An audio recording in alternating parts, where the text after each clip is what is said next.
Okay, today we're going to do an appreciation for TaylorMade Man. I did an appreciation or a tribute to him a while back because he was running for president last year with Hormaxer, and I don't know what happened to that, but I 100% still support a Hormaxer TaylorMade Man ticket, and I may write them in for the presidency this year. But anyway, I wanted to talk about TaylorMade Man in the sense of him being an individual who was unique in society today, and as such worthy of praise and emulation. And so this is why we don't have many individuals like him. And people say, oh, you're brown, he's brown. That's why you're coming here to extol TaylorMade Man. No, it's not why I care to extol TaylorMade Man. TaylorMade Man, I don't really have that much in common. He's Puerto Rican and Italian and kind of from big cities and rides bicycles and he does his cologne deal, and I'm not into any of that. And we don't have too much in common. I think he looks like a Native American should look, an American Indian, but there aren't many American Indians, frankly, that look like him anymore. They've become Negricized, for one thing. They've had two very bad influences on them, blacks and whites, and so Indians have gone to the dogs, and they've gotten very feminine, too. You even have female Indian chiefs now on the reservation, tribal chiefs, female chiefs. So anyway, this is all a white construct that's been foisted on them, of course, but that's another story. I'm just saying we don't have anything in common specifically, so I'm not doing it out of, some racial deal where we're both brown skinned, so we have to support each other. That's not why I like TaylorMade Man or I support him and so forth. So I'm going to explain why I like TaylorMade Man and why I support him. We're going to talk about that today in detail, because TaylorMade Man is one of the few men out there left in the world that is doing his thing. And when I say doing his thing, that was like what the hippies used to say. He's doing his thing, he's out there just doing his thing. As they said, what's his thing? What's his thing? For one thing, TaylorMade Man is out there walking the streets, riding the streets, running the streets, intruding upon all those spaces that are considered leftist spaces, all those city spaces that are considered occupied by the left, occupied by the other, occupied where white people fear to tread.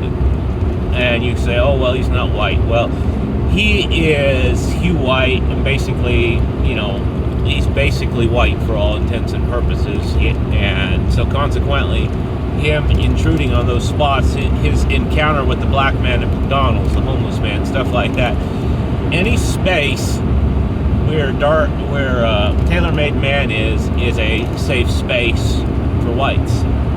And a lot of people don't understand that, but there's a spiritual construct going on there. There's a spiritual warfare going on there. And whether he means to be or not, TaylorMade Man is a emissary of masculinity in a lot of places that have become wholly feminized, wholly evil, wholly satanic.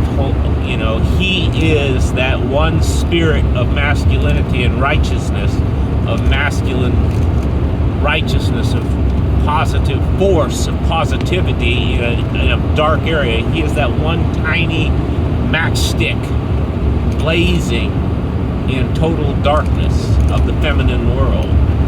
And a lot of people don't understand what this entails, but they're also afraid. All the areas you're afraid to go into, dark tree. Why do I keep confusing it with Dark Triad Man? TaylorMade Man. TaylorMade Man is many times the man Dark Triad Man is. Many times the man Ivan Throne is. And, he'd go many places Ivan Throne feared to tread. And he'd go there not worrying about it either. He'd go there with insouciance, with true masculine coolness. And, that kind of person. So tailor-made man is also the real big brother you all need, the real older brother most younger guys need, because honestly, you're gay. You know, whether in the 90s, just about all the kids today, in the 80s, all the kids today would be considered gay. They'd be called faggots. You know, the normal kids in those eras, the 70s, you'd be called a faggot. You know, you'd be called a bitch, you know. And that's the most masculine jock types. They'd all be bitches and faggots to the kids from earlier periods, because you were raised in a very gay, feminine time, which is our current time. And those other times were also gay and feminine. They were just less gay and feminine than your current time. So you would be, and so you need an older brother like tailor-made man to basically show you how to be a man verbally, and when he gets irritated with you, cuff you in the head. And he's not going to cuff you too hard. Cuff you means to hit you, slap you alongside the head. It's kind of like a light blow to the head. And he's not going to do it too hard, because he's trying to teach you. He's not trying to hurt you.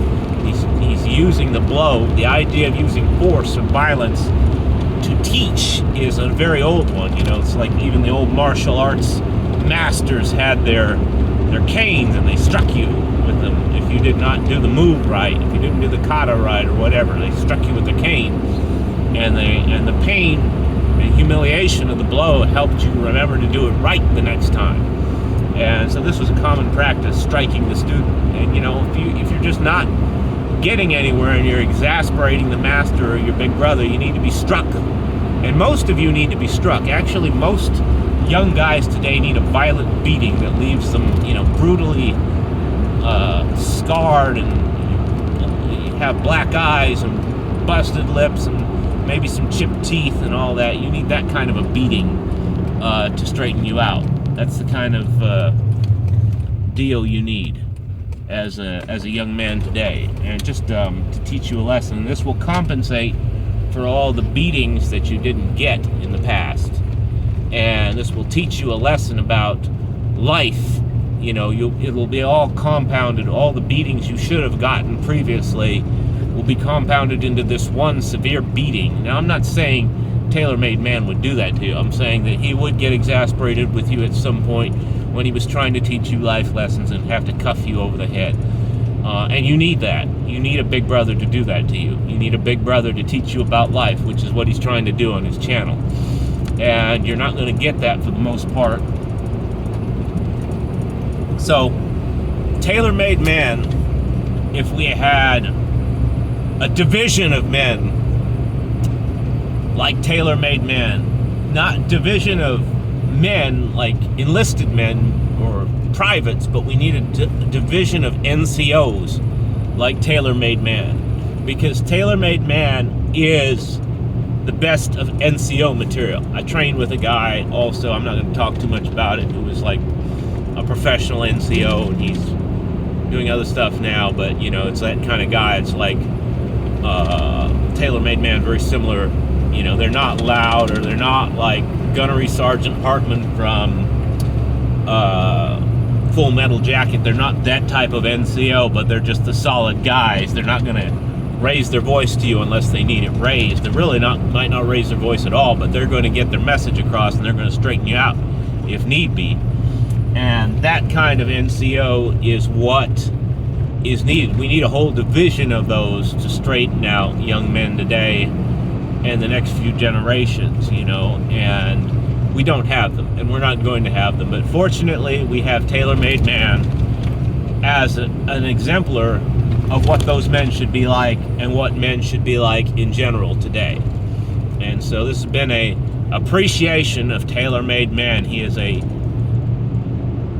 example of what all men should be in today's society, and what we should all strive to try to be. And he has much more patience actually than I do, you know. Also, he's a little bigger than me, so I think he seems to be a little bit bigger than me, so he's a little cooler about stuff. You know, in my case, I'd probably have to go to a little sterner measures a little faster, and my tendency is to do that anyway, but he's going to maybe just be a little bit more discerning and and careful, perhaps, than I am. Also, he's a little older than me, so he has that background as well. So I'm saying in those areas he is better than me, in my opinion, and probably other ways as well. But I have the highest of regards for TaylorMade, man, and you should too.